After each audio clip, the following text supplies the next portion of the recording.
Okay, hi everybody. It's Marianne and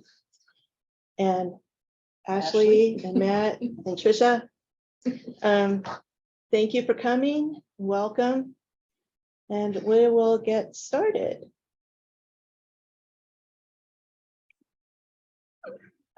Maybe. Okay, so again, please introduce yourself in the chat with your name, title, and affiliation if you have one. And next. And we've asked in the past to use the chat just for introductions, links, and technical issues, but we've gotten some feedback from a number of you that you'd like to be a little more flexible with the chat. So we'll try that and see how it works. The idea was not to have a lot of side conversations going that we can't all track. Go ahead. But it seems that everybody likes it, so we'll try it again. And finally, please remember to turn on your camera when you're speaking. Okay. You might remember that we asked for subgroup volunteers to work on the surveys, and we have 6 volunteers now, and we're going to get started, so thank you.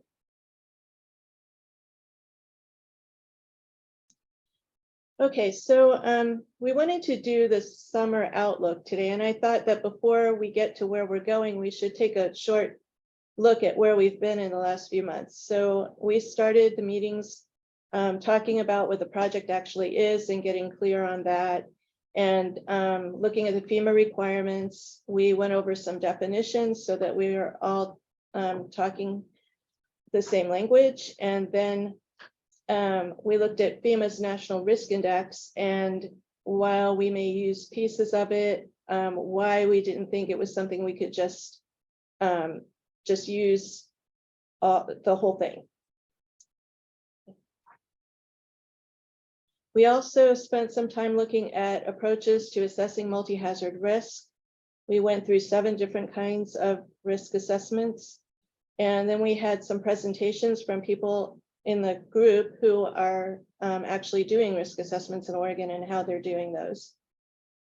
And then we spent time on doing the survey on to contact owners, operators, managers of critical infrastructure and lifelines, and you guys gave us a lot of great feedback on that, and including trying to get a better survey tool, and so we're working on that. In the meantime, we're going to shift a little bit and do survey for the end users that I think will be better for us. That information will be more timely for us to have now, and we'll be able to use the survey tool that we have to do that. So here we are looking at the summer. You all got a series of doodle polls to fill out, and thank you to those who did. So our meetings are going to be 3 to 4 weeks apart during the summer. And the next meeting will be Wednesday, July 19th, and then Wednesday, August 16th, and then Wednesday, September 6th, all from 1 to 3 p.m. That was the outcome of the doodle polls. So they all have that on their calendars, right? Mm-hmm. Yeah, okay. So you should have all gotten your appointments for those. So now what do we need to accomplish over the summer? We need to start making the determinations that we talked about at the beginning. So today we're going to go through looking at the hazards, the strength of the data that we have for each one, how whether we can obtain additional data for the weaker ones, or if not, can we develop the data? What sources would we go to for that? And then we're going to need to start gathering the data. Further, we're on in the summer, and we may, in that summer outlook table with the topics, we may adjust those a little bit as we go along. But we're going to discuss social vulnerability and social capital. We're going to review the quantitative assessments that we looked at and also some qualitative assessments. And then we need to determine which approaches we're going to use for quantitative and qualitative vulnerability assessments. I think some of them will necessarily have to be qualitative. And then we're going to complete the end user survey by the end of the summer. We're going to determine the output of the deliverable and the form of the deliverable, the model, the tool. And then finally, we'll form smaller work groups that will focus on different aspects of actually building that deliverable. Are there any questions, comments?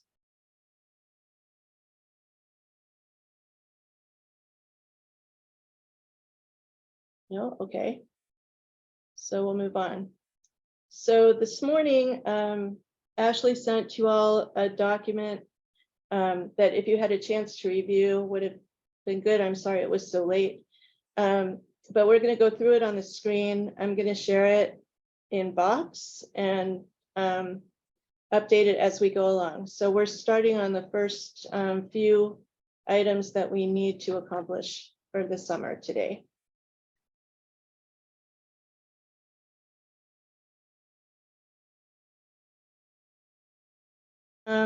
Timeout. Okay, you're right. I probably am not. Zoom. No. Zoom. Which one do I log into? Is it the same? Yeah. Okay. It's Monday. It's never do Mondays, guys.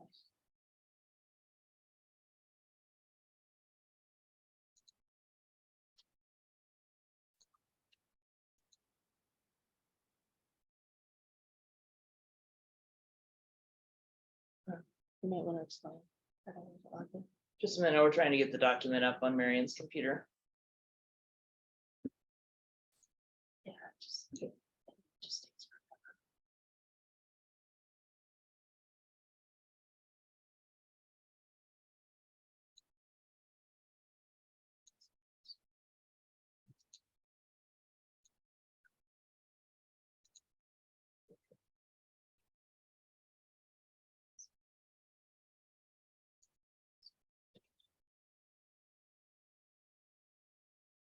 forever. Okay.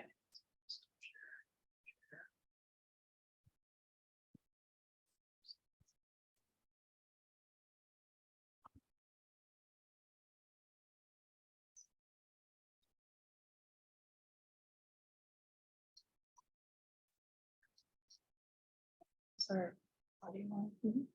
Okay, sorry about that. I'm muted. No, you're okay. You're muted on your computer. Okay. All right. Sorry, it's Monday.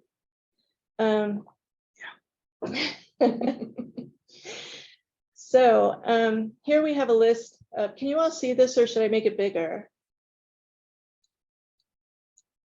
Is that better? Yeah. Okay. Can you make that smaller? Thanks. Thanks. Okay. So this is a list of all the hazards that we address in the state plan. There are 12 of them. And this is my completely subjective opinion about how strong our data is or how much we have for these various hazards. And what was the question that you had? Would it be better to specify coastal hazards, storm surge, tidal flooding, erosion as separately listed? Coastal hazards is really broad, and you've already separated tsunamis. And since windstorms and winter storms generate some of the coastal hazards, and others are more constant but chronic, like erosion, would it be better to actually list what we're talking about rather than just use coastal hazards as a broad brush? Yeah, I've thought about that, and I've talked it over with the subject matter expert, and it was his desire to keep it as coastal hazards. In that chapter, we do talk about various things, waves and sand budgets and sea level rise and different things, landslides also. The only coastal hazard that we actually map though is erosion, coastal erosion. We map So- tsunami inundation too. Well, right, but I'm talking about the coastal hazards chapter now, because tsunamis are in a chapter by themselves, which is also Gotcha. the decision of the Interagency Hazards Mitigation Team, which has oversight of this document project. So and I thought about it when I made this table, but the information that we have in the plan now about those things is they're not really treated. Coastal hazards is just treated all together. So it may be that we choose this time to break it out, but that would be a later conversation. Okay, Tony. Could I add another one before, rather than typing? Pardon? If I could, on that list, dam failure Mhm. is a result of other hazards. It's an effect, just like communications failure or loss of transportation systems. It's either going to be a spontaneous failure, which is structural or engineering in some way, or it's going to be a direct or maybe indirect result of earthquake or a lot of water coming in. So that seems an odd thing to include as a natural hazard. I agree, but it's a requirement of FEMA for us to have dam failure, or I think in the 2020 plan, it's called dam safety.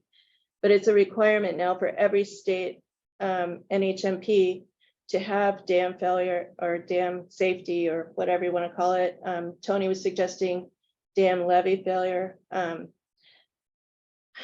Especially if any of us want the high hazard potential dam grants. And Tony, if you want to add anything to that.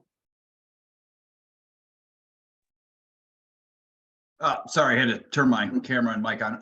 No, I don't have anything to add. I agree it is kind of odd, but I mean, like you said, there's a requirement for it. So it's there, but nope, nothing else to add. Okay, we currently have it, it's the same structure as any other chapter in the plan, but it actually comes under floods. So it's like a chapter inside a chapter at the moment. It may or may not stay that way, but I listed it separately here because it is a chapter in its own right.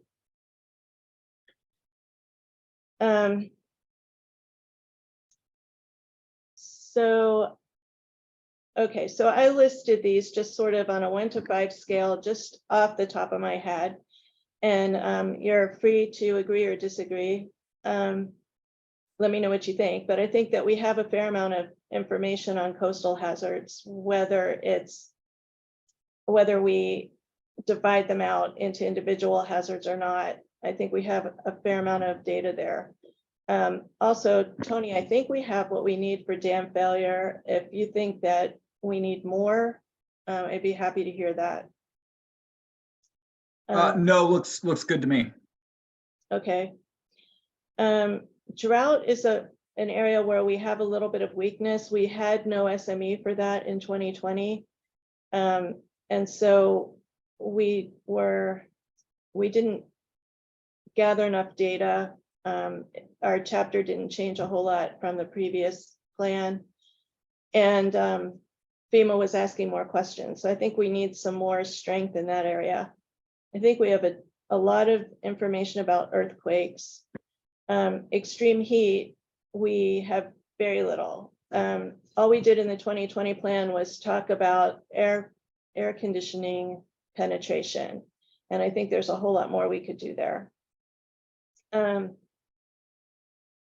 Floods, I think we have a lot of information. Landslides, I made it a 3 because the information we have is really good. But we don't have the same breadth or depth of information statewide. And Jeff, what was your comment? I was actually trying to delete it rather than send it. I Oh. have a better understanding what you're talking about. Okay, yeah, we did not have enough participation from OHA in 2020, so we didn't have all the data that I think we're going to have this time for extreme heat. But yeah, I'm hoping that it'll be a lot better. Tsunamis, we have a fair amount of information. Volcanic hazards, we have yes, Eric. Ugh, scurrying to get off mute. I was just taking a look at the extreme heat today, and I think, or at least extreme heat related illnesses, and it's really looking like we're going to need to aggregate that data regionally enough to get in order to get enough cases for the data. So yeah, just wanted to throw that out there. Okay, thanks. Okay, tsunamis, volcanic hazards, I think we have as much information as we can on that. Wildfires, we have a lot of information. Windstorms and winter storms, we really don't. The information that we have is fairly old, and it's not really complete, I think. So I'm hoping that we're going to be able to get a lot better data on those two. So that's just my totally subjective, not subject matter expert in every area assessment of the strengths and weaknesses of our hazard chapters as they stand. So I'm wondering, can you show me the chat there? I don't know what those 3 comments are. Oh, dam levy failure, understood. Okay, thanks. So I'm wondering if you all can help me fill out this table now. I think I'm gonna need to switch. No, I can do this. To identify where we can get data, if we can get data on the hazards that we're weak on. And if you've provided this information already in the homework from last meeting, then you don't have to provide it again. But we'll just note that. And if we can't obtain the data, if it doesn't already exist, can we develop it? And how would we do that? Where would we go? What data sources, what people? Same thing, same questions, basically. So for coastal hazards, I think the ones that are 5s, I think we're not going to focus on too much. Let's focus more to begin on the lower ones. So drought. Does anybody have any suggestions?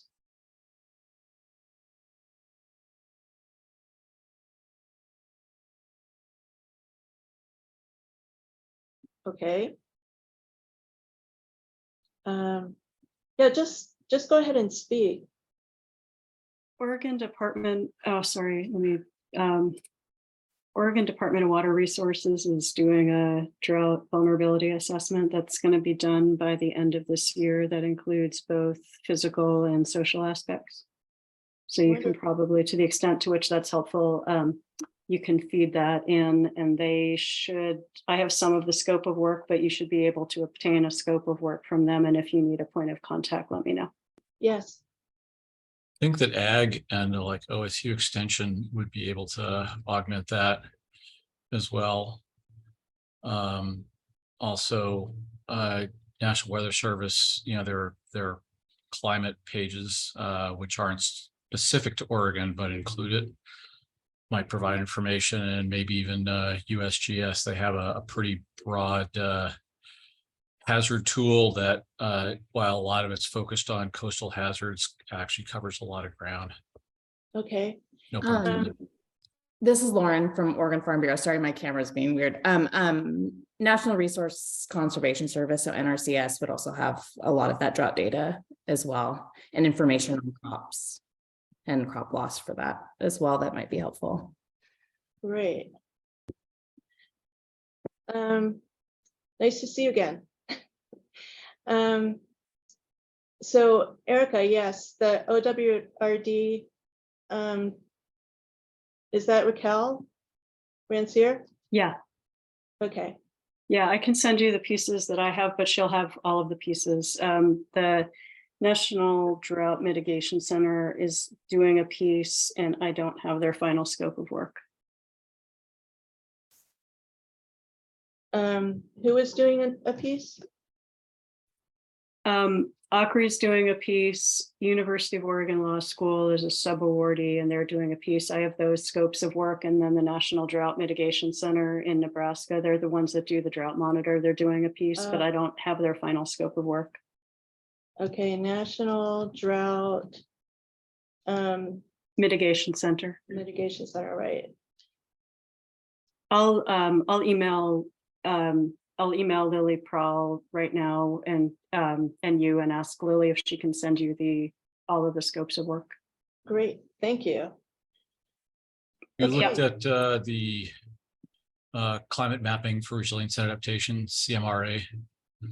That's from the U.S. Global Change Research Program. I think they originally put it out last year and they've been updating it. But that covers both real time and broader planning info. I just dropped the link in the chat. That's a pretty good tool. It allows you to Right, drill down. And that includes extreme heat, drought, wildfire, flooding, as well as coastal inundation. right. I think, can you show that comment again? So I think you'll see that in the homework for tonight. Resilience.climate.gov, right? CMRA is what they usually find it as far as the abbreviation.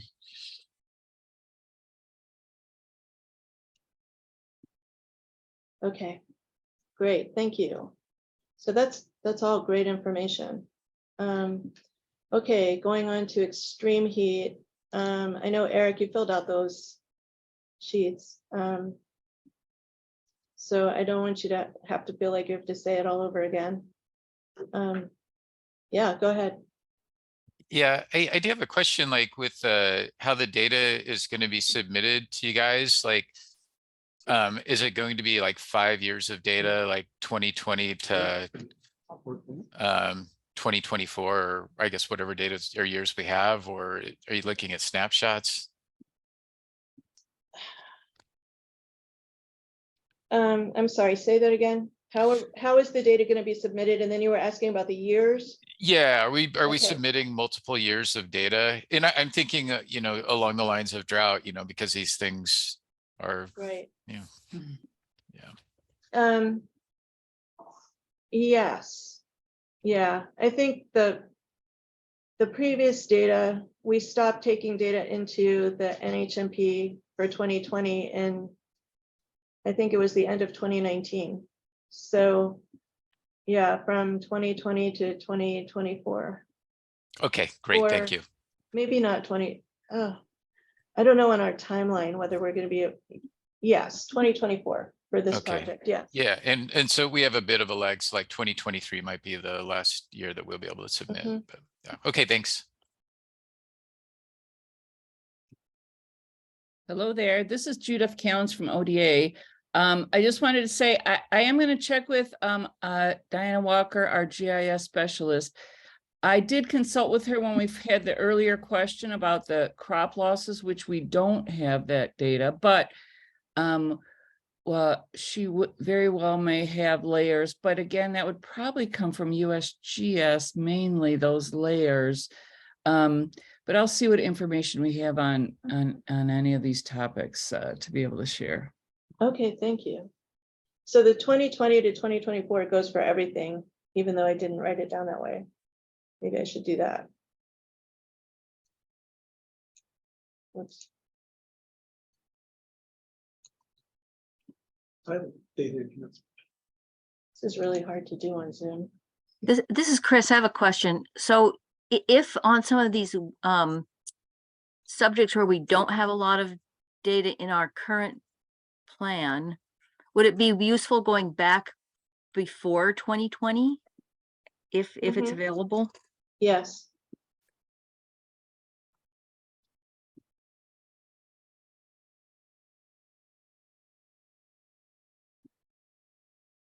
Okay. Does anybody else know of, besides Eric from OHA, does anybody know of other data on extreme heat that maybe is not specifically health related? I mean, The extreme heat data are in the climate records. If there's something you need related to heat index or what have you, let me know and we can pull that with the Oregon Climate Service. Okay, I mean, whatever the metric is, the temperature data are terrific. We just need to know what's relevant to your purposes, and we can do any custom temperature data that you need. wow, okay. A little bit less I an mean, issue and, yeah. oh, sorry, go ahead. No, I mean, well, within reason, but just let us know. We'll get you the temperature data.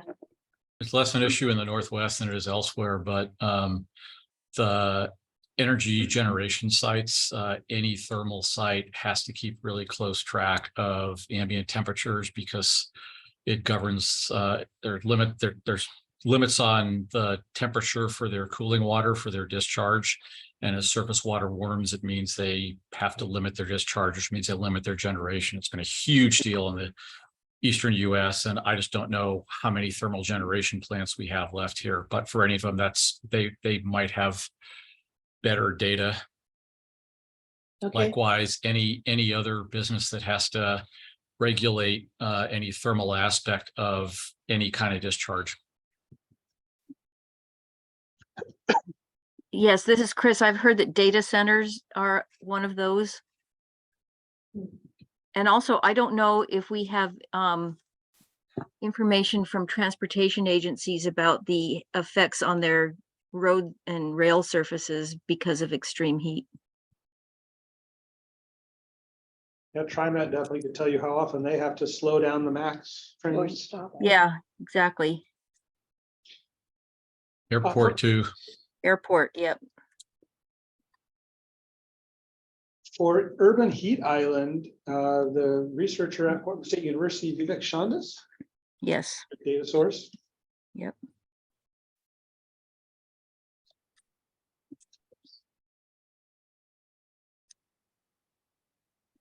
Okay. Let's skip to landslides. Well, I don't know. You know, we get our landslide data from Dogami. Like I said, we don't have full state coverage. So I'm not sure if there's anything we can add to this. When back when Ian Maiden was still the chief scientist of Dogami, you know, he did a lot of the landslide work with their LiDAR, and he always pointed out that even for the what they had for landslides, the bulk of the resources for their LiDAR interpretation went into non-hazard uses like ag and land use planning, because that's where the money was. So even what's there, you know, it's not even a question of flying new LiDAR. It's maybe being able to get into more detailed interpretation, if that's still the case. Right, and it depends on funding. Okay, so now let's skip down to windstorms.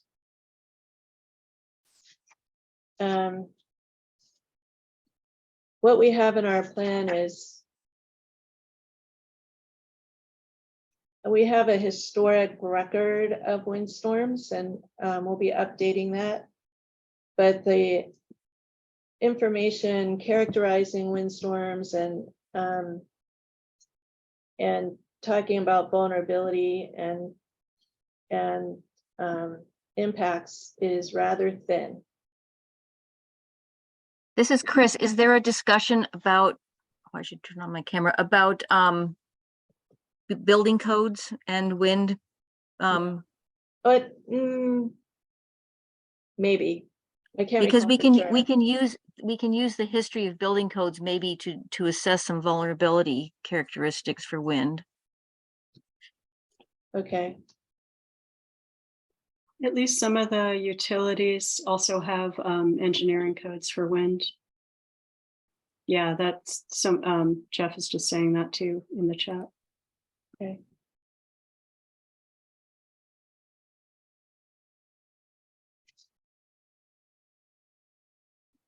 Okay, It's kind of a niche, but public safety agencies as well. I know that we set thresholds for curtailing emergency response for fire and EMS based on wind speeds. We borrowed some guidelines from what they do in Hurricane Alley. So while that's a minor aspect, that's still a specific impact for, typically once you get up to tropical storm strength around 40 miles an hour. Okay.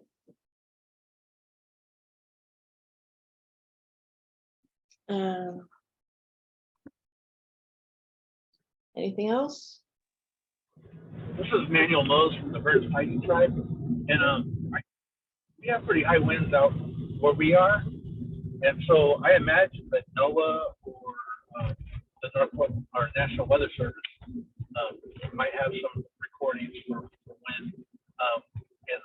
In our area, it's the Boise office that covers where we are, so I can reach out. I have a few contacts with NOAA out there, the National Weather Service, so maybe I can reach out to them, see what they might have or what they might suggest. That would be great. Thank you.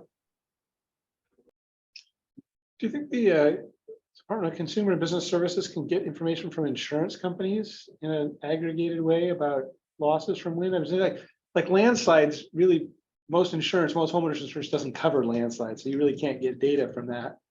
But wind, I think, is pretty well covered by homeowners insurance, so they could probably tell you.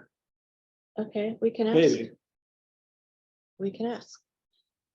Okay. Anything else before we move on? All right, so winter storms is the last one. And again, I think we had, what was that data we had last time? Ice storms, ice, there's something about ice and snow.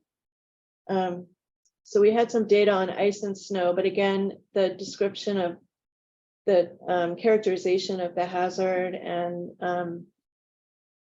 other pieces that were pretty thin.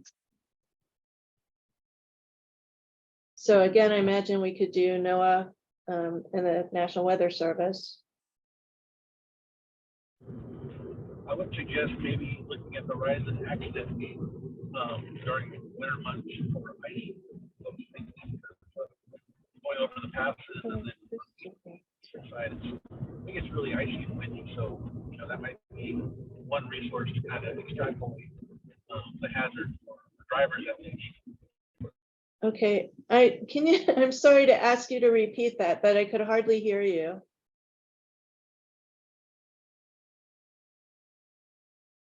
I think he was talking about traffic statistics, accident Oh. statistics, and Okay. associating them with ice and wind. And then maybe talking to ODOT about when they send people out to do the gravel for, at least on the east side, because there's a lot of gravel and snow plowing. I mean, just as to extrapolate Okay. dangers. Yeah, We just could the probably- impact. Good. I think talking to law enforcement and state police or something like that would probably be really helpful, because I'm sure that they keep records, Okay, Okay. Just basic stuff from ODOT, like, the difference between having a shift to steel plows and all the damage they do on the highways. As well as local.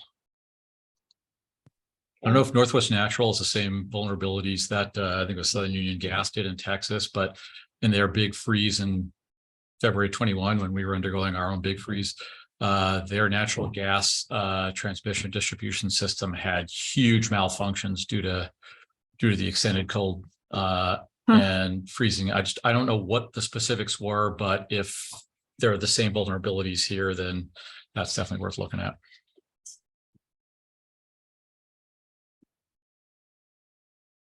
okay. What did you have in your chat? I'm having a hard time doing the chat and the typing at the same time.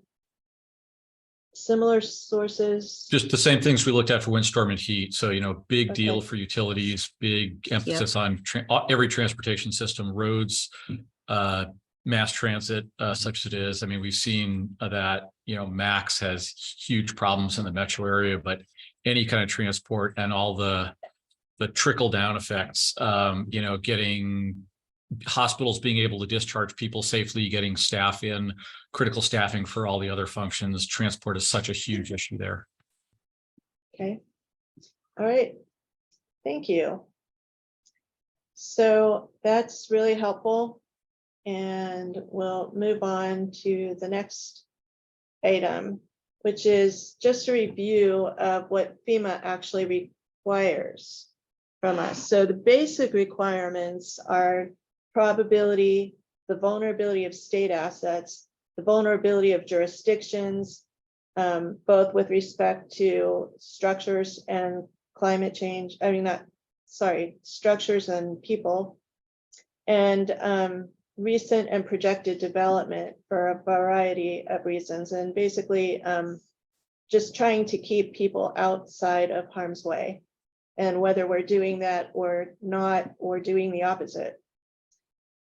And then a little bit of additional detail about a few of these.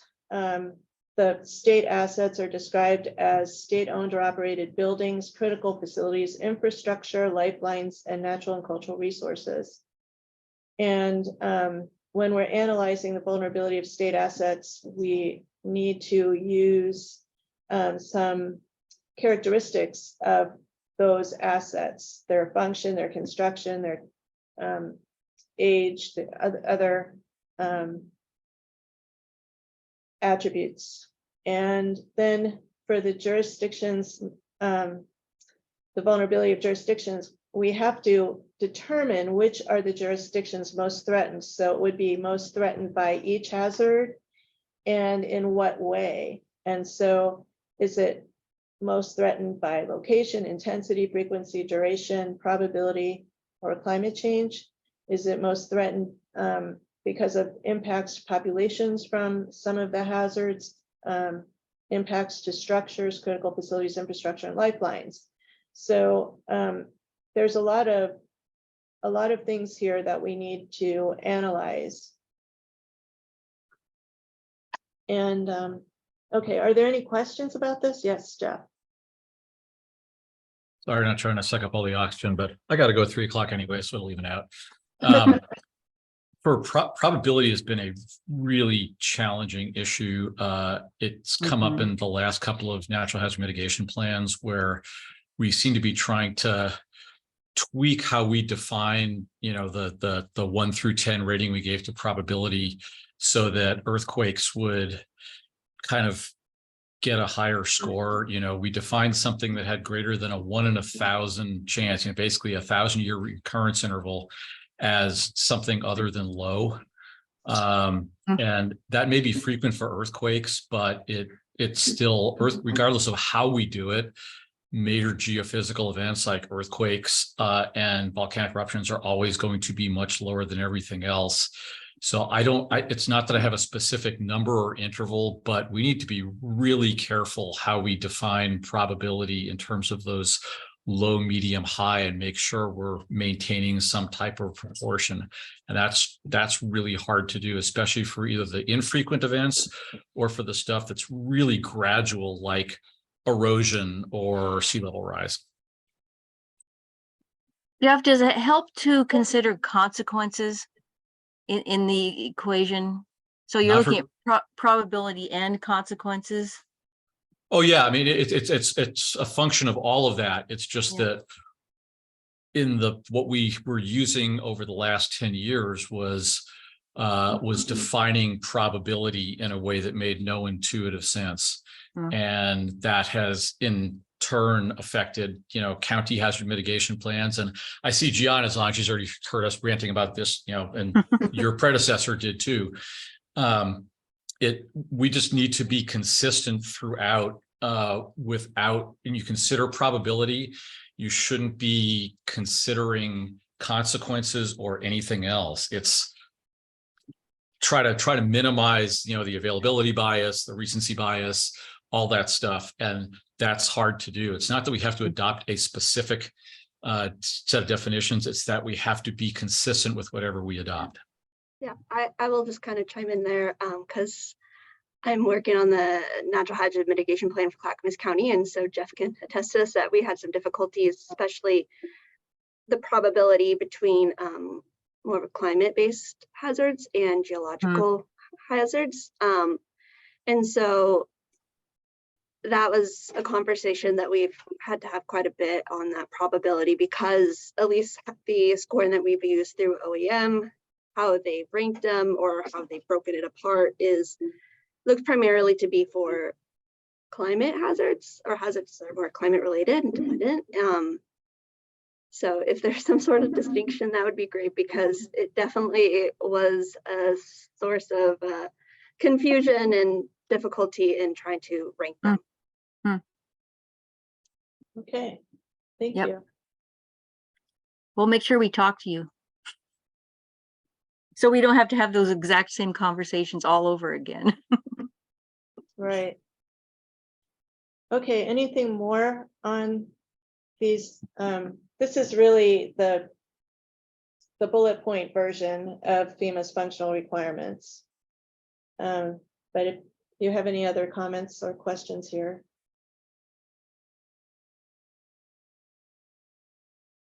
Okay, so we'll move on. We've got a lot more tables now to pick your brains. All right, we're getting into the lifelines, components and subcomponents. And these are the basic tables are FEMA's lifelines and their subcomponents. The safety and security is the lifeline. The second line here are the components: government services, law enforcement and security, etc.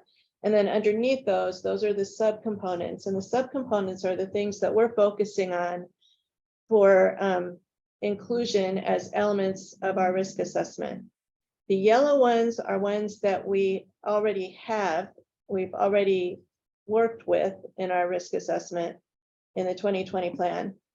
The blue ones are ones that we're essentially cherry picking from this list that we can, that we think we can include in as for mitigation. And the green ones are the Oregon additions, things that have come up in our discussions on the survey in particular, and other discussions we've had over the last 3 months. And some other studies like the climate vulnerability assessment that Chris has been working on. So that's the key. And as we go through this, want to get your input. Okay. Hang on a second, Jeff.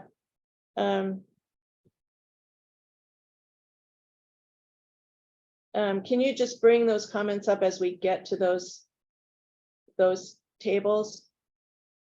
And I know you have to go, so if we don't get to them in the next 15 minutes, then just send them to me in an email, please. Okay, so on this table,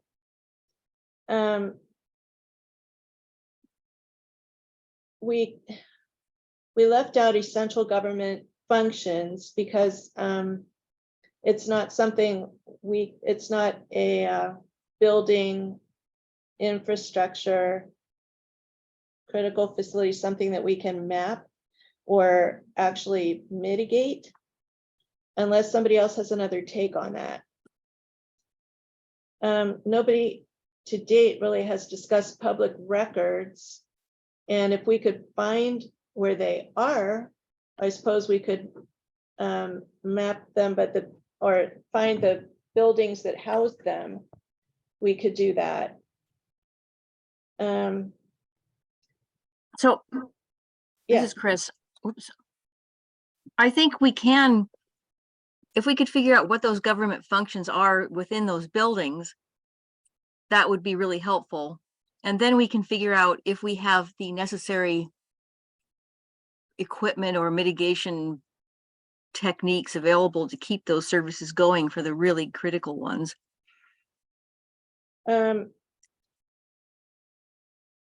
Yeah.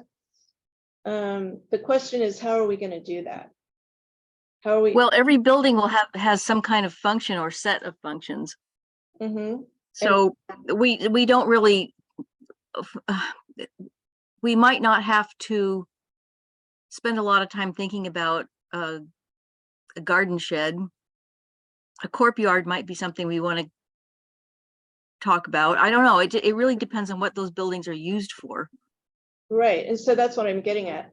We Oh, do okay. have a land use layer but it comes from assessor's data, which may or may not get us to the level of detail that we're talking about here.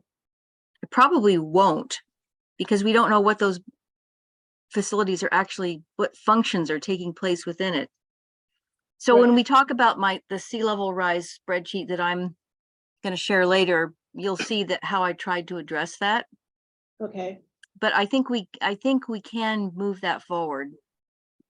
okay. Maybe not all the way, but All right, so when I do this, A lot of what's essential government function is going to show up somewhere else on the list, you know, police, fire. correct. else. But what if the building that prints some sort of voucher or check or whatever, you know, just funny stuff like that.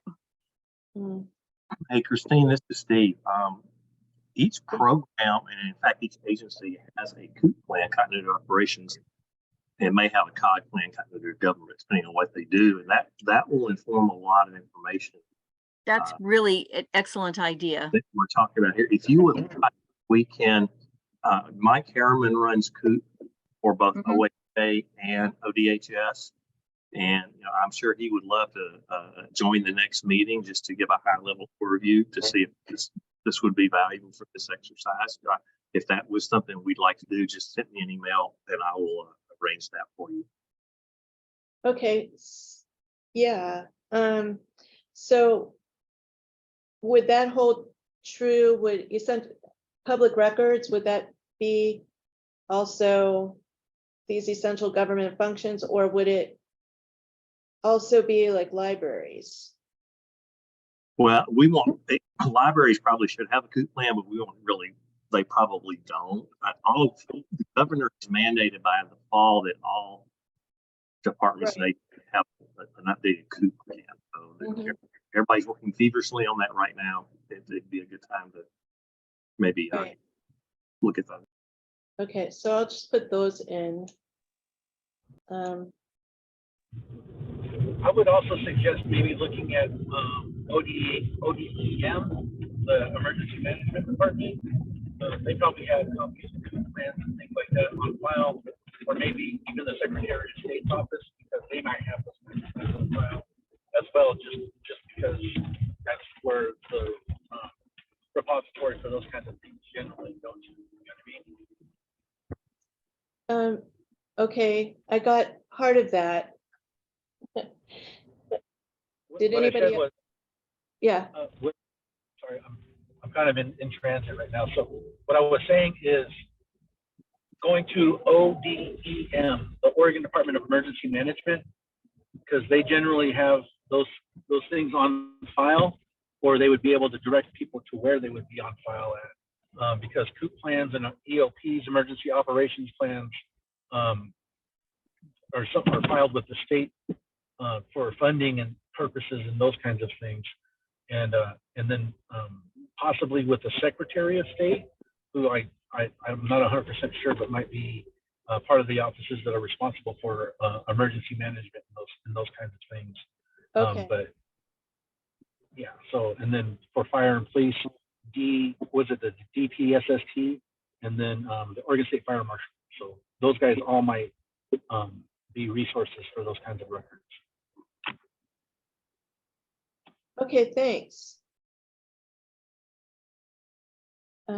Okay, so we have located police stations and fire stations and correctional facilities. We've located detention centers, jails, and prisons. And so what other things are we missing under law enforcement and site security and firefighting resources that we might be able to map and mitigate?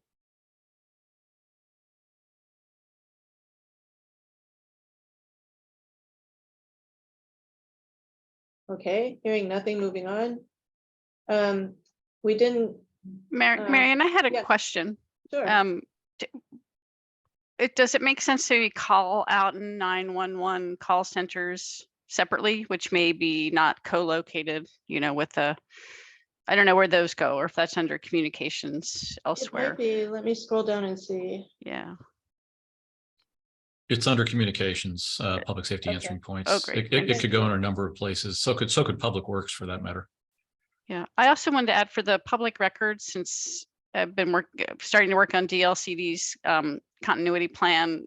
We also had a robust conversation with IT last week. And not only you might not have just physical public records, but many state agencies have offsite data storage, so backups of their servers, and those could be in a totally different location. And I don't know how, that gets mapped, or if there are certain DAS requirements about how that data is stored, but that might be something to think about.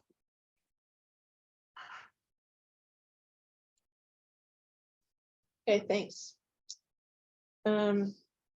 Okay, so local search and rescue is a little bit too vague for us to handle. And under community safety, oh, you asked before you have to leave, Jeff, about community emergency response teams. That was a suggestion from, I forget exactly where, but either one of our conversations here with this group or somewhere else it came up, and so we recorded it here. I'd suggest that if you're concerned about resources that you can't specifically locate, I mean, correct. by definition, they are part of the neighborhood, and I'd be really reluctant to call out one volunteer citizen-based group without calling out a whole bunch of others that actually have a much longer and stronger history and are much wider spread than that particular program. Okay. If cities or counties want to include that, then they can certainly do that in their own programs, but that's not really a statewide resource. There are certainly statewide pools, but I don't know. Okay. That'd be my concern. I'm just going to summarize that as doesn't fit the definition. Okay, anything else on that list under community safety? You asked about cybersecurity. Yeah, I mean, I'm not arguing that it's not important. I'm just not sure why it's particularly there. And Oh, it's part of FEMA's Lifeline subcomponent list, but we did not choose it. The ones that are white are ones that we're leaving out. The ones that are not highlighted, we're leaving out. gotcha. Thank you. And so the question is really, are the ones in blue that we are choosing, cherry picking from this list, are they the right ones? Should we add any? Are the green ones that we're putting in of our own volition things that we should have, like you just said? No, we shouldn't have community emergency response teams on here. It doesn't make sense. That's all. So that, and then where do we get the data from? So the only other thing that I would add that isn't specifically there or elsewhere is Public Works. We have Transportation Lifeline, although we don't really have, that's mostly the transport providers and highways, but Public Works are, they're both response and recovery. They're certainly critical infrastructure. That's where a lot of the local road clearing occurs. I'm less concerned about whether it goes under public safety or other lifelines, but it seems like it should be somewhere. I'm wondering if we should break it down. We have water, sewer, stormwater. Maybe there are other pieces that we need to add instead of the broad category of public works. I could, but at the very least, if you're looking for specific physical locations, then that would include any kind of public works facilities, vehicle staging facilities, ODOT's regional offices where they have a lot of their plows, stuff like that. So you're at least capturing the physical sites. Okay. I'll write that down and then we'll look at it more definitively. Okay. There were 4 things you had on your list. That was 3 of them. What's the 4th one? Actually, that was it. That was everything else covered. Okay, thanks. All right, so moving on to the food, water, shelter, lifeline. There's a lot of green in the third column under shelter. It's not necessarily shelter unless they're big enough spaces to hold a lot of people, but there's a lot of school and childcare and elder care and stuff wrapped into that. Wasn't sure where to put it because there wasn't really anything about education in the lifelines. So so we left off food distribution programs because they're programs, not places. And some of the things that we have in green probably fit under commercial food distribution and commercial food supply chain. But we got down to the very localized level here with grocery stores, convenience stores, liquor and marijuana stores. And the funny thing about the liquor and marijuana stores is that when there's an adverse event, that's where people go. They congregate there. They want to get their liquor and marijuana. So those are places that we thought we might want to know where they are. And grocery stores and convenience stores and food banks, you know, for people to be able to access food.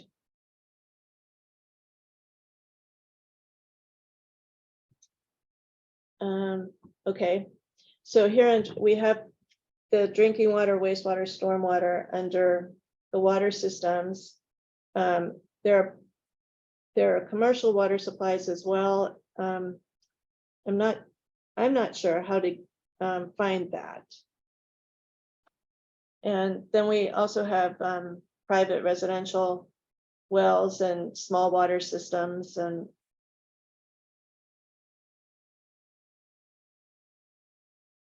okay, schools.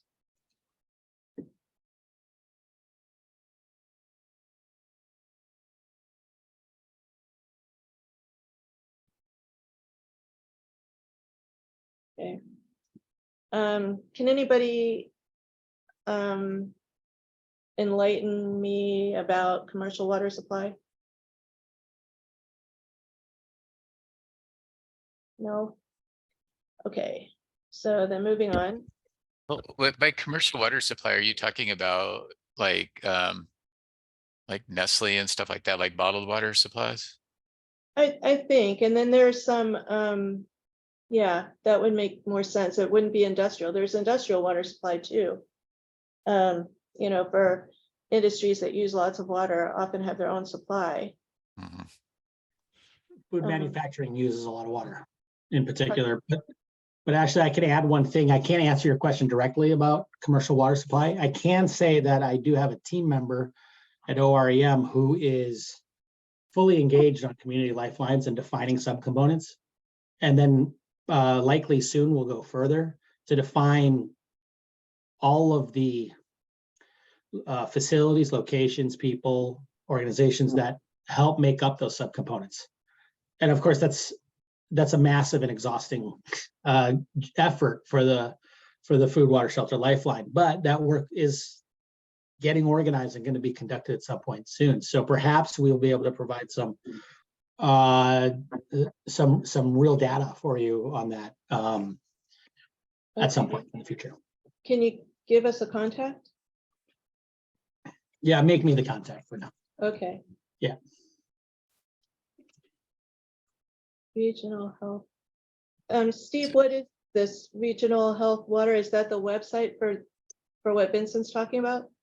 No, they're just, so OWRD is the state agency involved with water, drought, et cetera. And then the other one is the 5-county urban area around Portland. They have their own sort of water group there. They both do yeoman work, super helpful.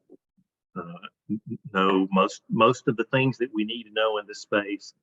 And then Vince made a really good point. Ruben, who is on my staff, is working on building some lifeline stuff out for us, which we will share when it's in a usable format. Okay, thank you.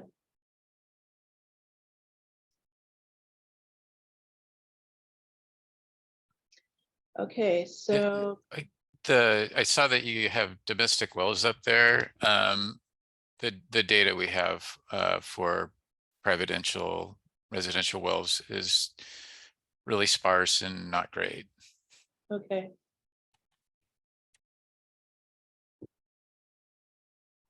Is there, well, okay.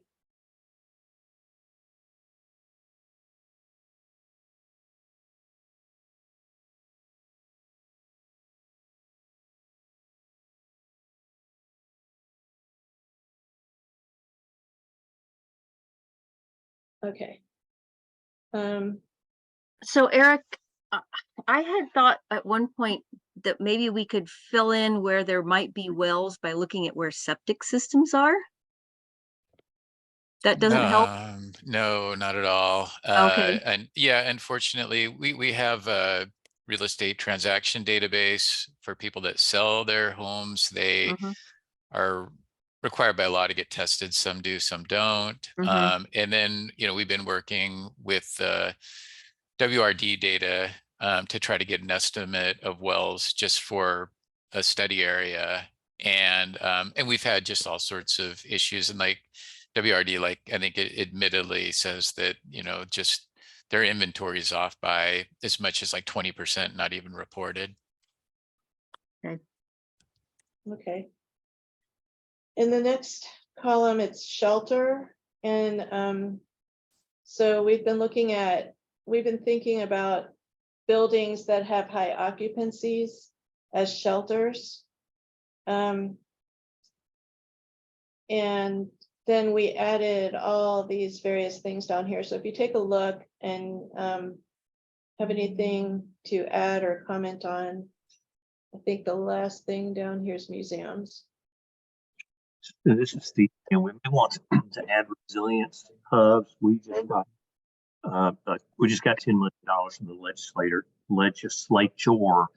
to start on the Resilience Hubs program, which will essentially be a resilience hub, which is just what it sounds like in each of the 36 counties. $10 million obviously is not going to pay for all that, but this is a start. Okay. 23, 25 funding for resilience hubs, right? Correct. Okay. Marianne, which these were used? I was looking on our webpage, our Lincoln County Public Health webpage, and it looks like we have a small water system survey. And it looks like the state drinking water coordinates that with the local health departments. Okay. Is anybody here on the call from there? So yeah, we have a record of all of the public water systems in the state. There's about 3,300 of them. We're currently working on like service area boundaries for them. We're at least a year away from that, but I think we've got about, I don't know, a little over a third of the boundaries, but we have all of the systems. Like we have a bunch of information about the systems themselves, and yeah. So great attribution. We have almost zero information about infrastructure, but I don't know that it'd be needed for something like this. Okay. But we have like population served and stuff like that, number of connections.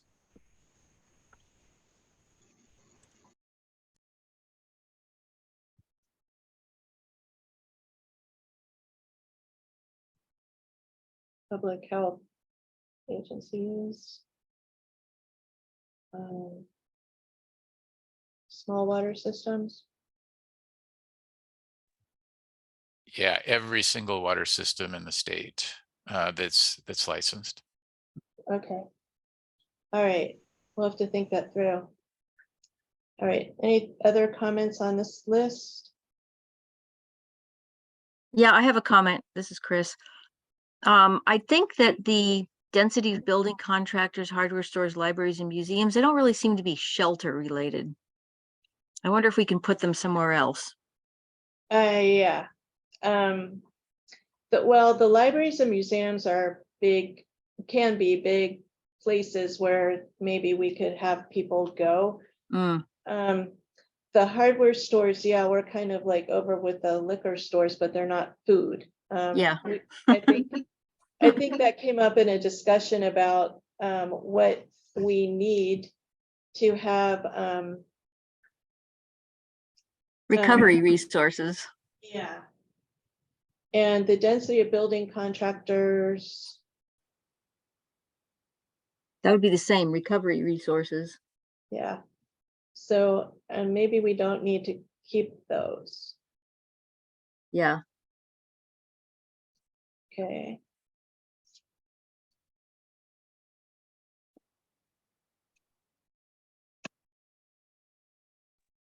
Marianne, what about adding churches? There are some very large churches That's an in excellent- Oregon. Yeah. Yep. And they're also often the locations of a lot of food programs that might not show up as a food bank. Though the food banks could tell you where like their distribution sites are that are often in churches. Okay. Counties are likely to have pre-identified their shelters as part of their EOPs, so that might Yep. be a good place to go. You might also want to add the Granges. Most of the rural areas are heavily involved with their Grange. Yeah, and one other suggestion, actually, if you're looking for shelters, the American Red Cross, of course, keeps the national shelter system.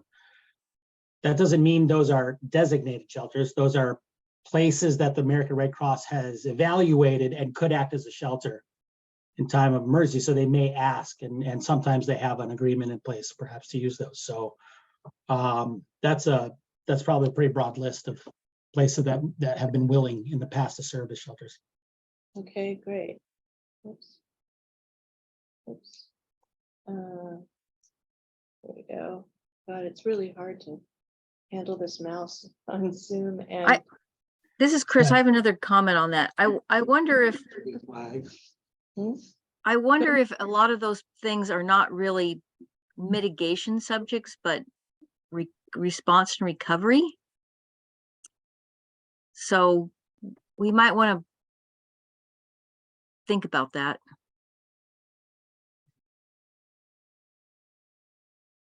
Yeah. It's a good point.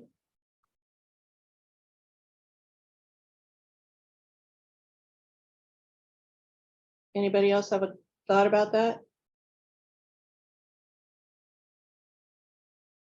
Yeah, I think we'll have to think more carefully about that. Mm-hmm. Okay, under agriculture, there's animals in agriculture. I don't really know what that means for FEMA.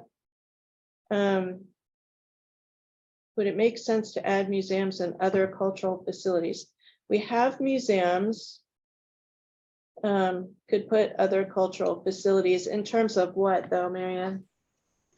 Oh, I was thinking museums, to change it to museums and other cultural facilities. So I'm thinking here in the coast, there's a lot of big facilities that could shelter people, like our Performing Arts Center, our Visual Arts Center. I think Sluts Tribe has a longhouse and a museum.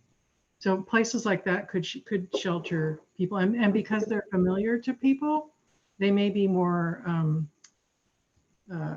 stress reducing, shall we say. Okay. And again, that would go into the category of, is this response or is this mitigation?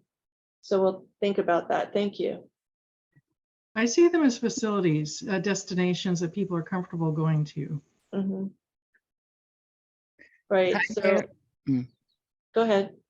Oh, I want to make sure that you are done.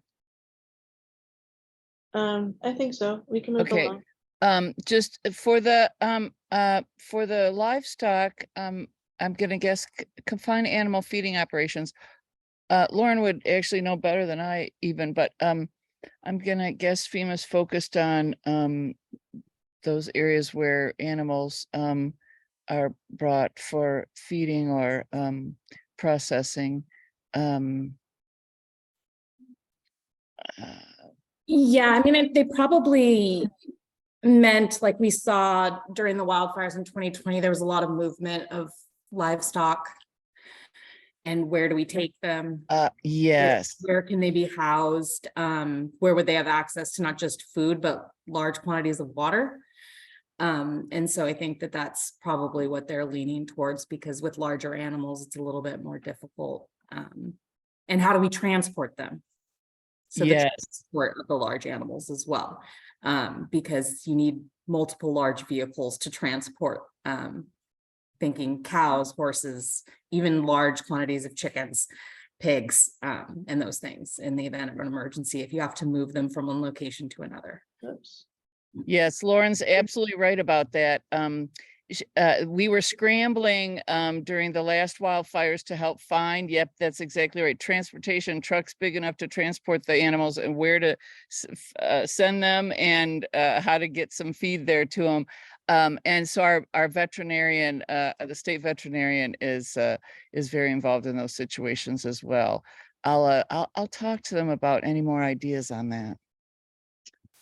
Okay, again, I'm thinking about the point that Chris just made. It's how do we frame this as mitigation if we can, or is it really response and recovery? I had a thought, and someone else put in the comments too, fairgrounds, which that's a physical location that if there are mitigation strategies or, grants to help make fairgrounds more usable in the event of emergency, that seems like that would fit. There was a bill that didn't make it through the session that would have provided grants for increasing resilience of fairgrounds. So that would be something to think of. And then I was thinking about the animal feeding, and I'm wondering too if they're referring to combine. Someone said the CAFOs, the combined animal feeding, whatever the O stands for, and working with Morrow County and their NHMP. They have there's several quote unquote dams in the county that are at CAFOs or other kind of agricultural sites where in the event of some kind of disaster, like an earthquake, which maybe is not going to happen there, but then there's like potential flooding of contaminated water in a community. Like it's more of a hazard or a public health issue, but that if there are large CAFOs, that might be worth trying to identify in terms of their impact to surrounding communities.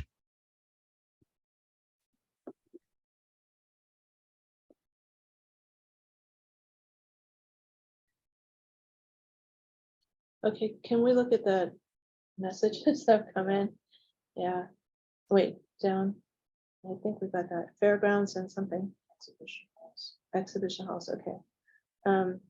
I think the mitigation might be in the planning. In Harney County, a lot of ranchers reach out in times of need. Motivation? Okay, I don't know. Okay, keep going. It's been a bit since I've been to a livestock auction, but some of those facilities are fairly large, okay? And zoos, preserves, wildlife sanctuaries. Who made that comment?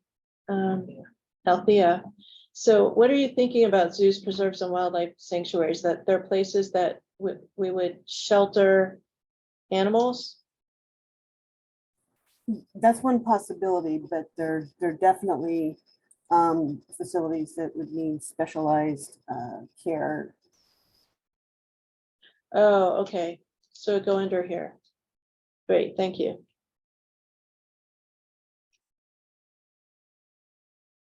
We want to make sure the tigers stay on the inside after an emergency.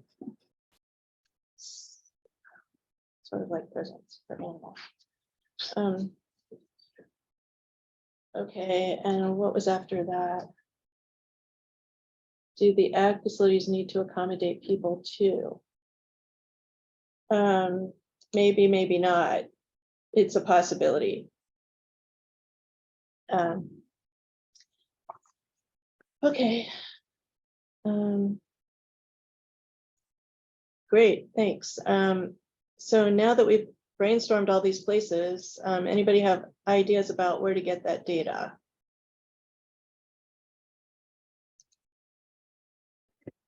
I would check for the ag. You could check with ODA and then also counties for fairground information. I mean, every county has their own fairgrounds, and so what facilities each county has as far as their fairgrounds are concerned and what state that's in is going to be county basis. But Oregon Department of Agriculture would have the information on CAFOs, and then also would have information on large animal agriculture operations, other large animal agriculture operations, if the goal is to figure out where those are so that you can do some mitigation planning. Yep, I'll make sure to pull that information together, everything we have. Okay, great.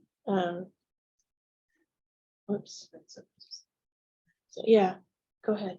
Who was that? Vincent. Yeah, Vince, if you want to say what you wanted to say.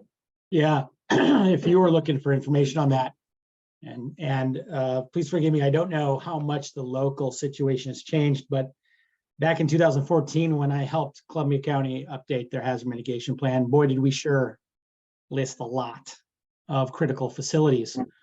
Our method being, we want to leave out as little as possible in case there's some future funding that we might be able to ferret out for any given facility.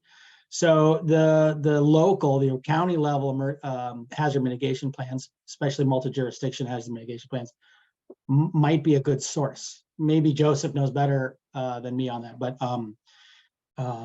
you certainly would have been able to get something out of Columbia County on that. So. Okay. And another avenue may be the Department of Homeland Security, Protective Security Advisor Critical Infrastructure Surveys. They do. There's several different ones. They have different names, but they all fall under CISA. I know Columbia County is an in-depth one because we did that when I was the director here. I don't know how many other counties have availed themselves of that. It's CIS. Oh, right. I knew that wasn't right. Thanks. Yeah. You would have to contact respective companies. The DHS cannot release that. It has to be the who owns the data, which would be their respective emergency management shop. So, and again, in Columbia County, there's tons of information from that stuff. It's not. It was done about 5 years ago, but it's more than we've got today for this project. Okay, thank you. All right, I think we've done that one. Health and medical care.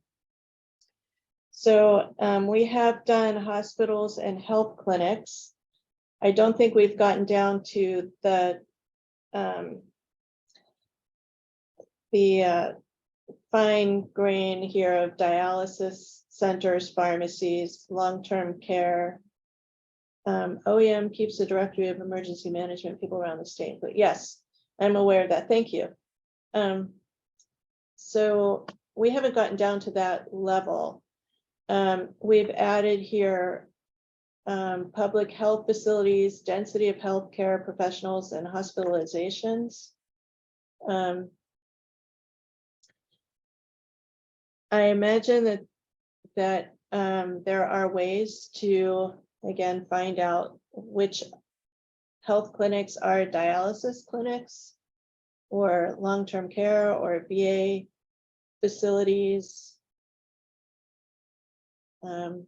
We have veterinary services again here, and I imagine that would be pets rather than large animal, but I don't know. Yeah, I have a question about hospitalizations. That's such a moving target. Are you by hospital? I mean, it seems like number of hospital beds might be the better way to go. I mean, those things filled up like crazy during COVID. But you know, I mean, number of hospitalizations change daily. Okay, I'm not really sure where that came from, so I can't answer it directly, but I appreciate the suggestion. Does anybody else have a thought on hospitalizations and where that came from? Okay. So we'll do that. And density of healthcare professionals, that came up in a conversation someplace.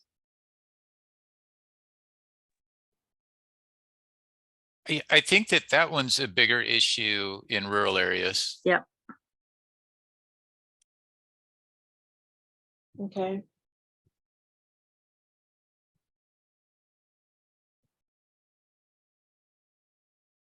There was discussion about hospitalizations during the heat wave. So Nancy, can you say more about that? This wasn't something that I brought up, but basically someone was saying that a good way to track vulnerable populations during the heat waves was by counting the hospitalizations and the deaths.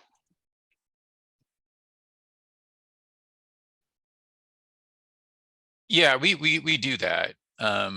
We do that for reporting. Usually it's, you know, it's more by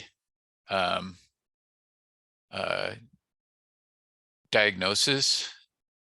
You know, I don't know that we track like during heat events. I don't think we track total hospitalizations, but you know, we do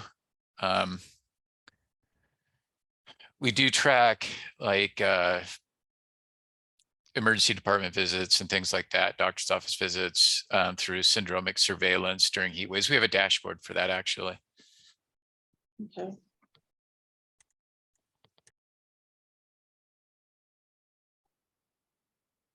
So you track something. Yeah, I mean, you know, I mean, in theory, yeah, we could, you know, track all hospitalizations. You know, the data is available. I just have to look a little more into it. You know, I think that the intent is to see whether there's a surge that's related to non-heat related illnesses and, you know, respiratory disease or cardiovascular disease and things like that, which we do track. But, you know, once again, those are associated directly with heat events. Okay. Okay. So next we have patient movement, which isn't really a mitigation issue. Under public health, surveillance is not something I think we can mitigate.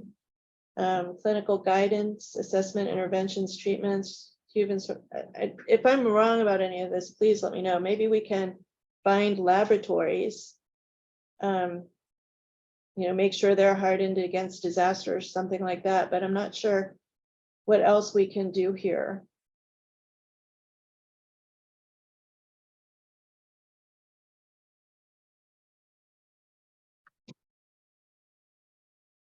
Nobody? Should I put laboratories in? Okay, well, we'll see what we can do with that. Again, fatality management, I don't know. The medical supply chain, are maybe distribution centers and manufacturing centers we could find. Does anybody have any other insights on this?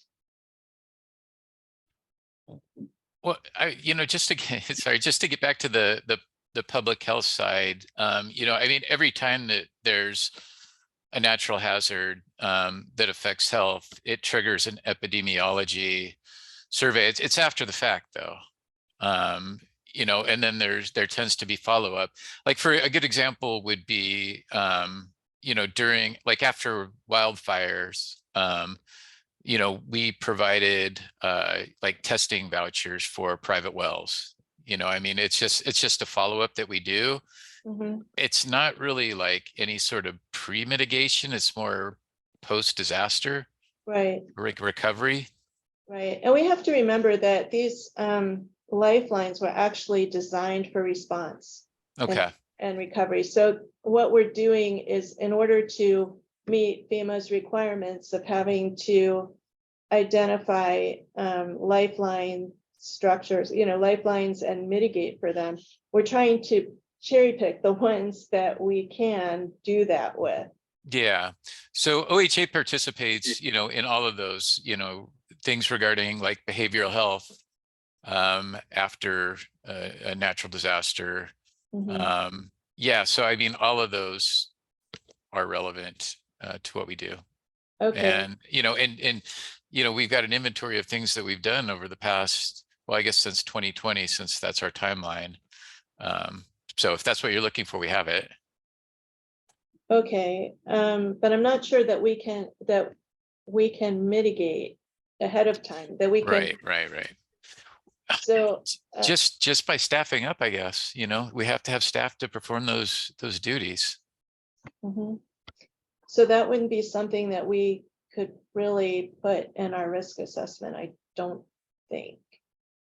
Yeah. Well, you could if he had data about where there were staffing deficiencies or challenges.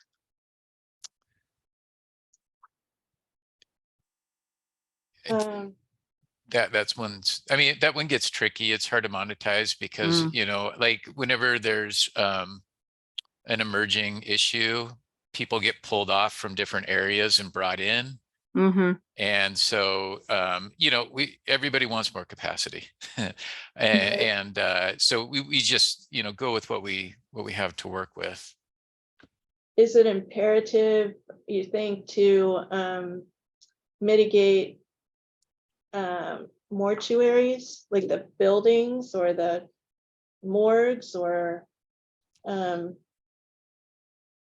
That's a different a different side of OHA than yeah. I mean, that I don't think that's like necessarily part of the public health part. I think that there's kind of two or three different pieces of OHA, and that I think is more on the hospitalization side or hospital side. Okay. Well, yeah. Suggestion, this is related to public health, is. Can you speak up so everyone can hear you? This ho- is Trisha. Hi, homes that have backflow prevention devices could be a public health issue after a wildfire hazard. Okay. Because the backflow prevention device prevents like chemicals in the pipes from reaching into as the house burns down. Mhm. And it's a FEMA mitigation Okay. that they like to do it. But it kind of intersects with public health. Backflow prevention device. Okay. In Good. communities that have them, or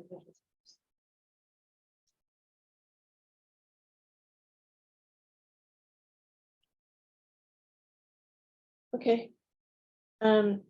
Thanks. So going back up here, we could try to find mortuaries.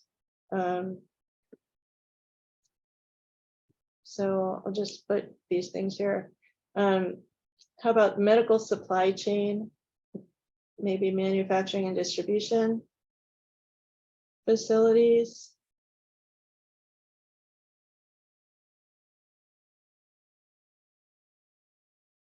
I don't know. Eric, were you going to say something?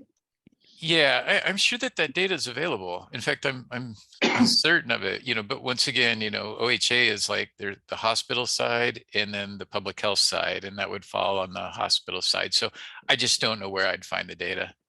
Okay, so we try to find somebody on the hospital side to check with. Yeah, that sounds good. Do you have any contacts there? I can look around or ask around, Right. see what I can come up with. Okay, thanks. Okay, we're getting toward the end, sort of. All right, so power generation, transmission, distribution, refineries, fuel storage, pipelines, fuel distribution. I think we've talked about all of that before. any quarrel with any of that, or additions or suggestions, where to find data, who to talk to?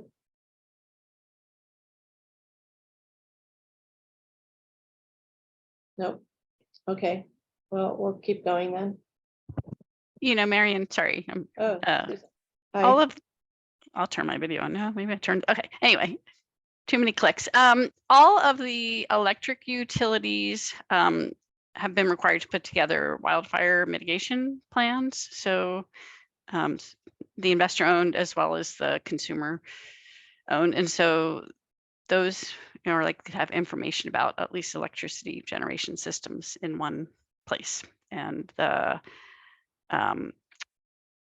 Oregon Public Utilities Commission has links to the ones that have been submitted or related documentation. Okay, what are they called again? Did I get that right or not? Wildfire mitigation? Yeah, close enough. And I can send you the link for where that is. Okay, great. So, Marion, so getting the refineries, fuel processing, fuel storage, those are all going to be regulated by DEQ. Okay. There is a statewide fueling plan too, in case like for the Cascadia event, and you might want to look at some of the planning for those things.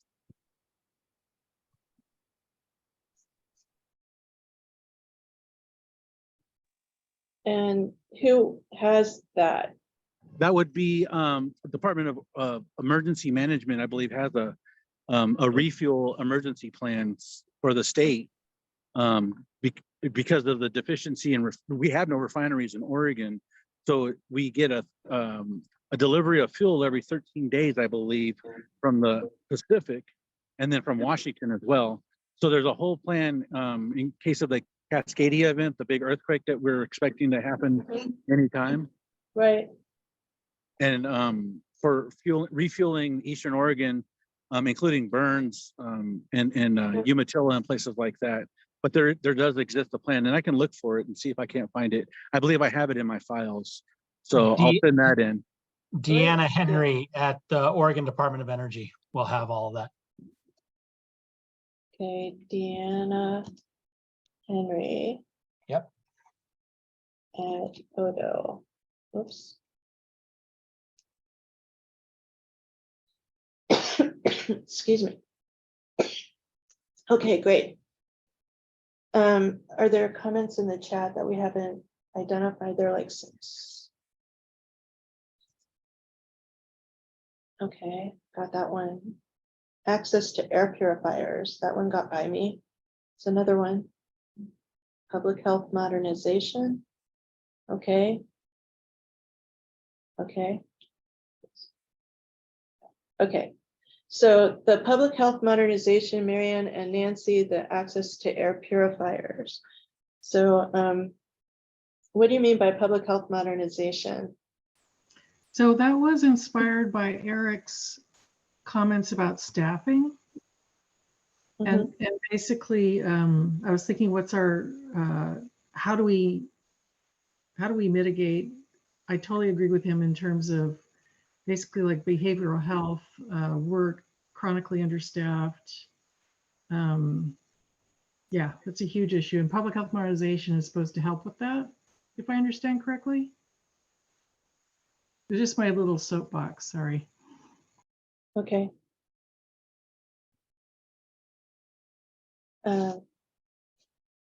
Okay.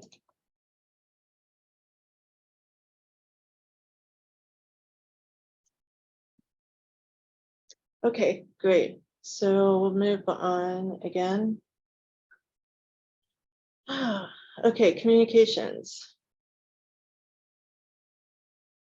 So we have found wireless as much as we can through our DAS database, but it's probably not complete. And I think, I don't know why I put data centers and internet in yellow. I'm not sure that we've done that. So I'll put that in blue instead. Oops, that's green. Whatever.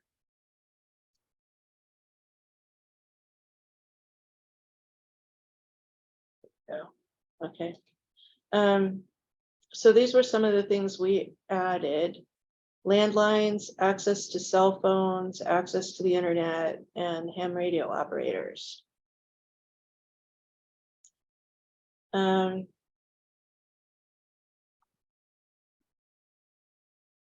wondering, I don't know how we would map these. Some of that information is available in the census, not the ham radios, but the American Community Survey. I'm not sure how reliable it is, but it is available. Okay.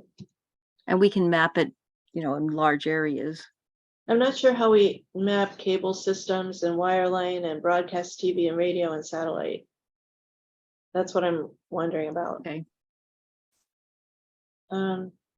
Okay, these alerts are sort of out of our area. Public safety answering points, we talked about at an earlier meeting. And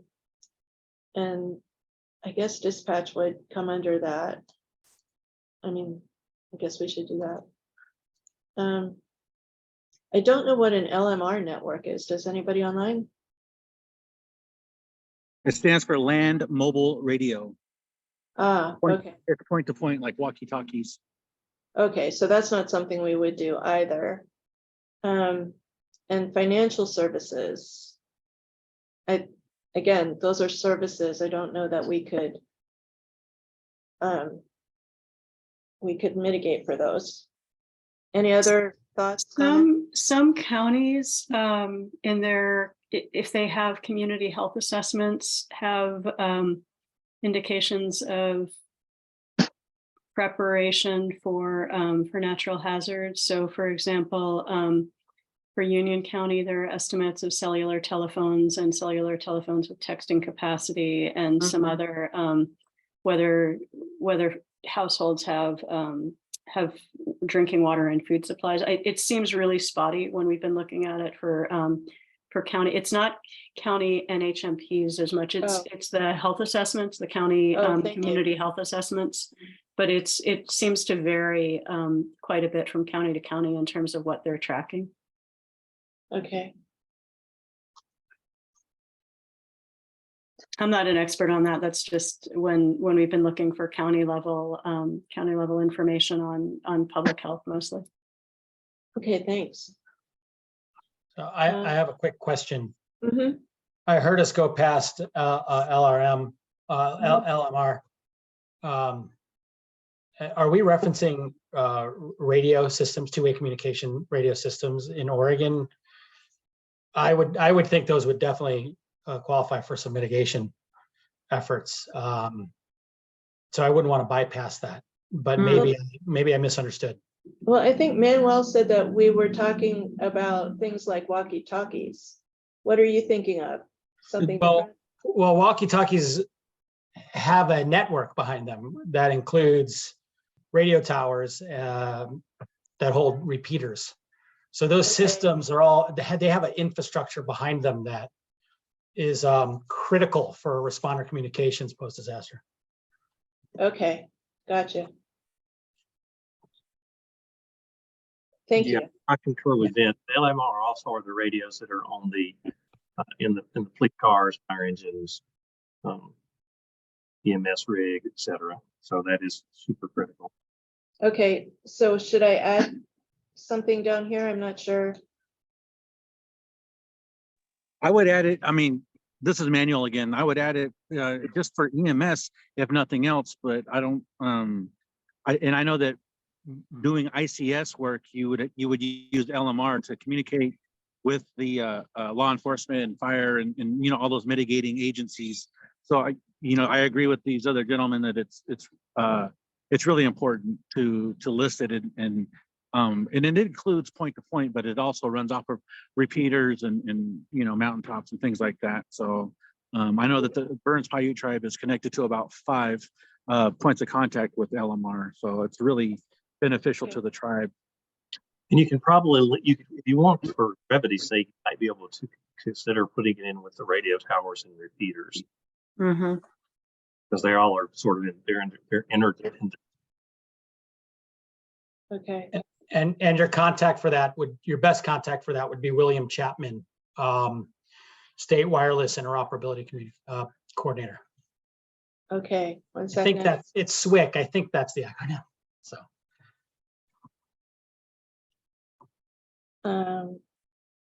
Paste. No. Oops. How do we undo this? Where's the undo? It's under. Control-Z. Thank you. I don't know any of those. I don't understand. Okay, so who is the contact? William Chapman. William Chapman, got it. Yeah. And I'll try and find his email and drop it to you in the chat. He's with DAS, right? Yes. Okay, great. So anything else up here? Okay, let's keep going. What's our time? Okay, we've got 20 minutes left. We're almost done. We've got transportation and hazardous materials, and that's it. So we have ODOT's documents. They're kind of older now, but they're working through implementing them on roads and bridges lifelines, ODOT lifelines. We have discussed in other conversations we've had here, highways, evacuation routes, car ownership and driving licenses. We've also talked about mass transit, and I don't recall, I remember that we talked about how many cities or counties actually have buses and light rail and ferries. Thanks, Vincent. I don't remember whether we decided to include those or not, buses and light rail and ferries. Does anybody recall?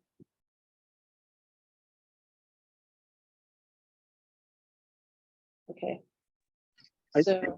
So this is manual. I think that there'd be an overall ODOT document called STIF, it's the State Transportation Improvement Plan.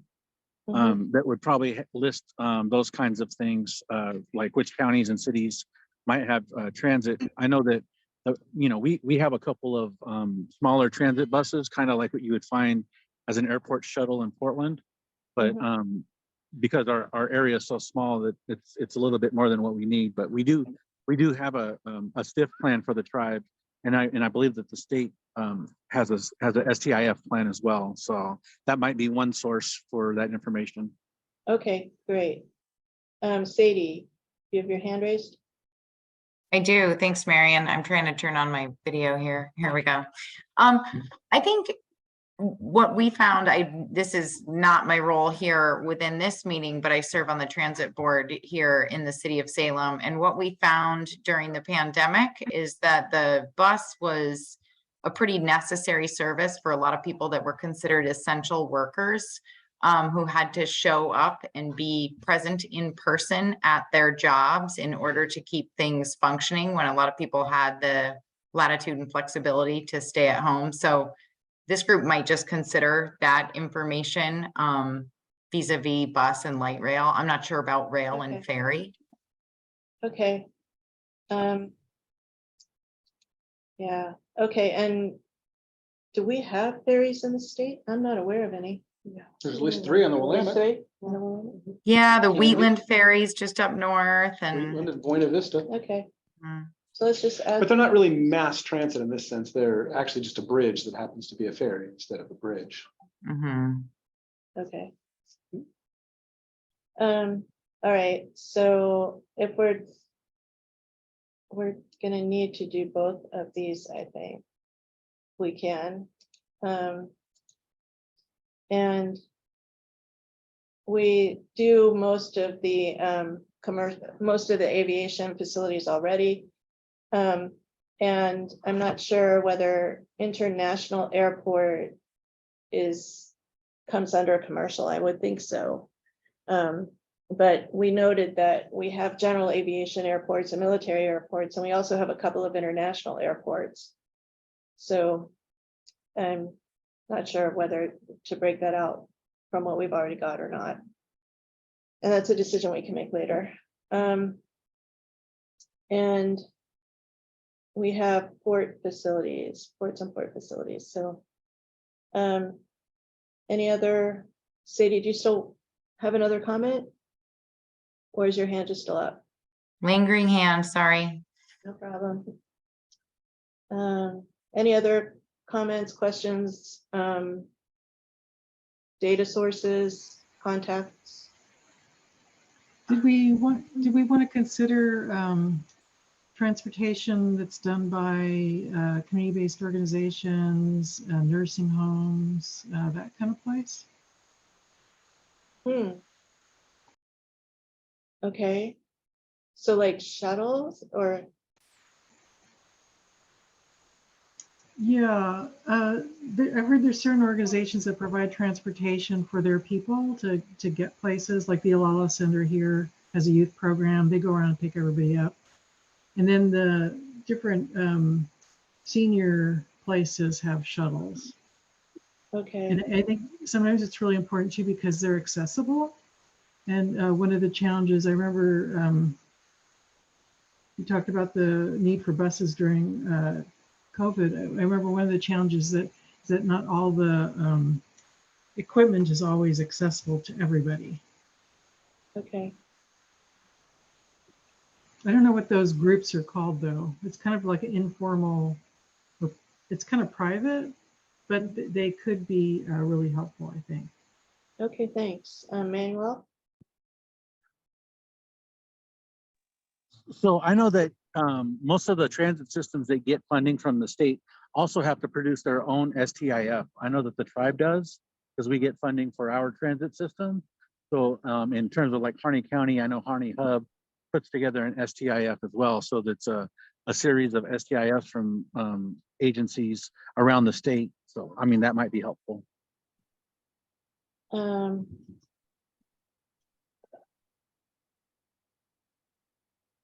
Okay, Susan?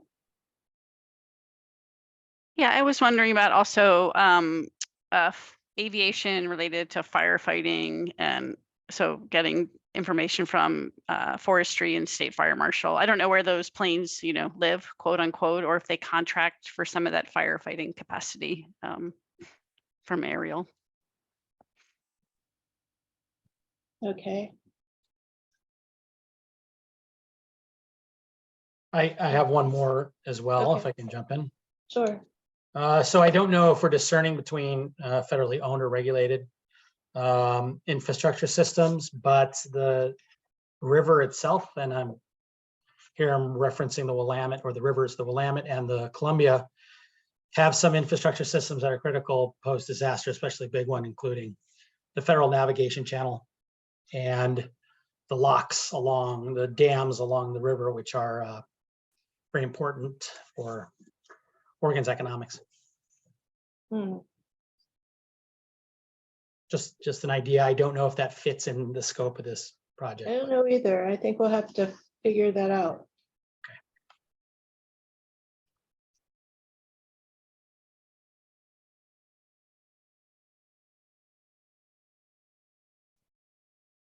I think it would hinge on what the state's role might be.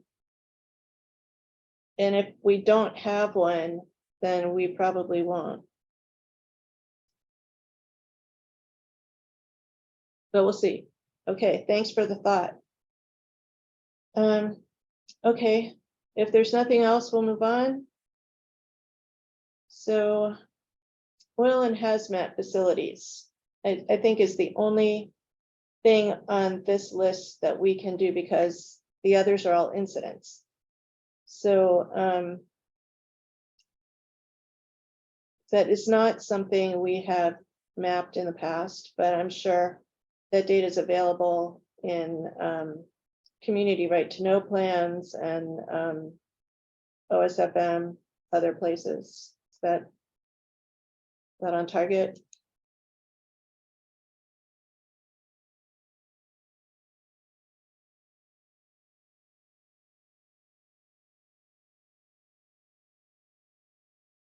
Okay. I guess hearing nothing. What time is it? 3:50. Yeah, okay, so I think we're done here. The only other thing we have on this list is locations of FEMA-funded mitigation projects. So I'm gonna pick on Joseph, if you're here. I can't see the participants, so can you help us out with that? I think we could probably get some records from OEM. Short answer is I don't know how easy or challenging this will be. I'll have to find out and let you know. Okay. So that would be something that we could use that information in a lot of different ways. So that would be good if we could find it.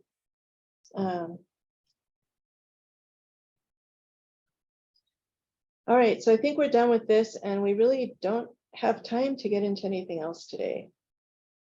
But we've got a good list. We got a few more things to look into. And this is a huge addition over what we've done before. It's going to take all of us, I think, to help gather all this data. So I appreciate all your good minds and your time. And we'll see you in a month, and we'll follow up with questions and probably some requests for assistance. Okay, so Thank you. Back to, is there any public comment? And also one thing before we go, I'm sorry, I hope everybody's not signing off yet. Can you go back to the presentation? I can stop sharing, right? Stop. Well, yeah, there you go. Okay, keep going down. So we missed some of the topics on this meeting. Go to 16 and 17. And you'll notice we'll post this shortly after the meeting. I don't think you're sharing your screen. Yeah, we're getting there. Oh, no, thanks. Okay, thank you. Sorry about Okay. that. So this is the next meeting preparation. These are all links for you to go and take a look at these if you're not already familiar with them. And maybe Chris, do you want to talk about what you want everybody to do with this? Sure. So as we start to think about how we want to organize our own data and display it for its purposes, I want you to look at these tools that already exist and think about and write down what you like, what you don't like, what you'd like to see improved, what's cumbersome, what's easy. Just see what you like and basically and what you don't, and so that as we begin our discussions about our own system, we have some familiarity with what others are doing. And there are 2 slides. There are 6 items. Right. So the key question here is, why don't we just use one of these things? Well, they all have their strengths and weaknesses, and none of them are entirely appropriate in my humble opinion. But yeah, just look at it and see what works and what doesn't for you. Mm-hmm. And you can take a dive into it and see,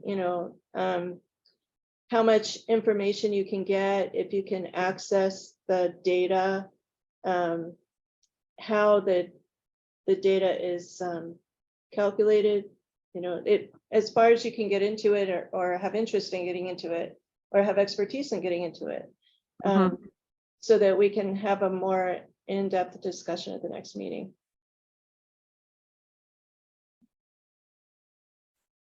Any questions? Did you send, I'm sorry, did you send some slides out? We I haven't don't think- yet. Oh, okay, no problem. Okay, Thanks. I'll be posting it shortly, probably tomorrow after this meeting. And then it'll be in a PDF and you'll be able to use the links.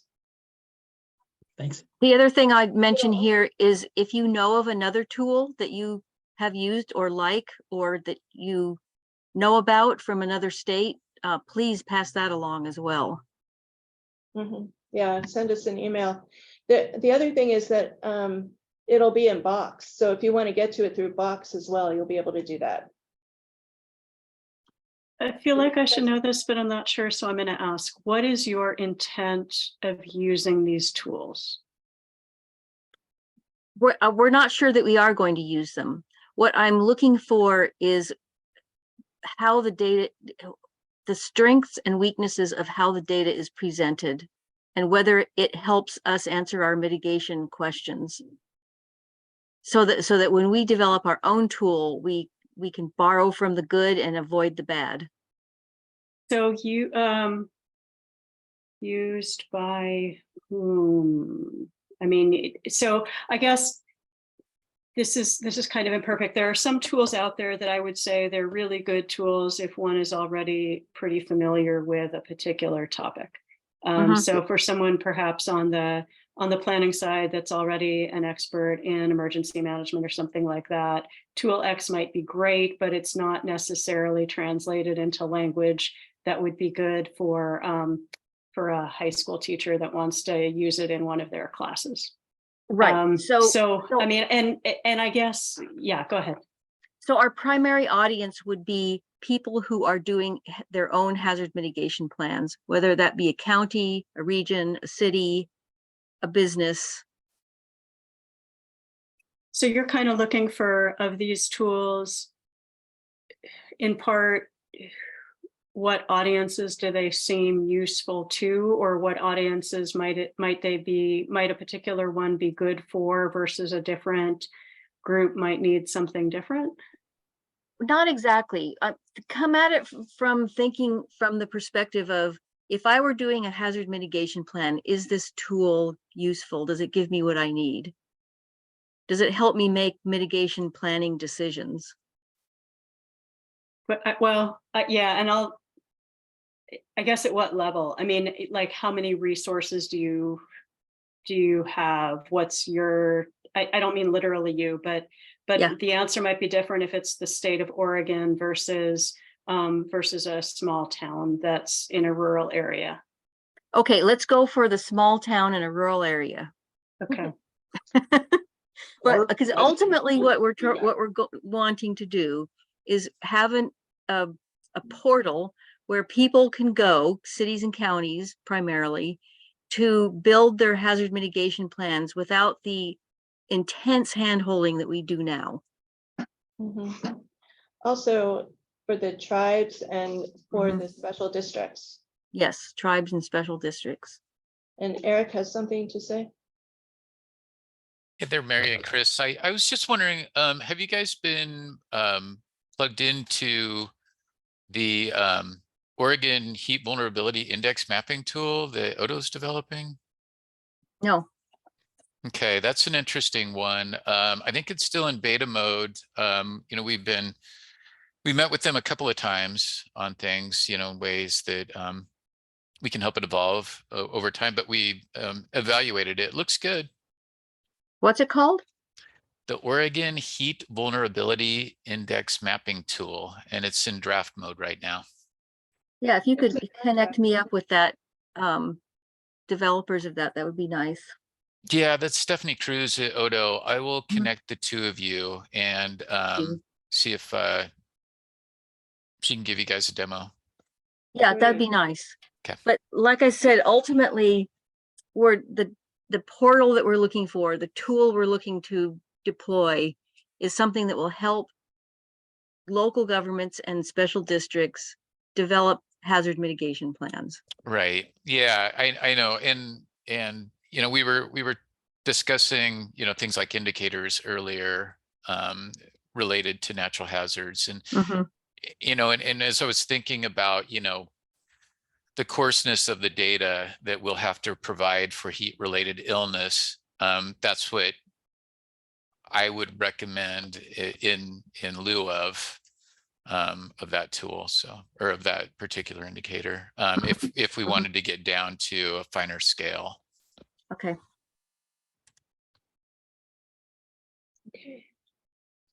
Well, with that, it's 4:01. If there are no other comments or questions, then thank you all for coming, and we'll see you next time, and we'll be in touch in the meantime.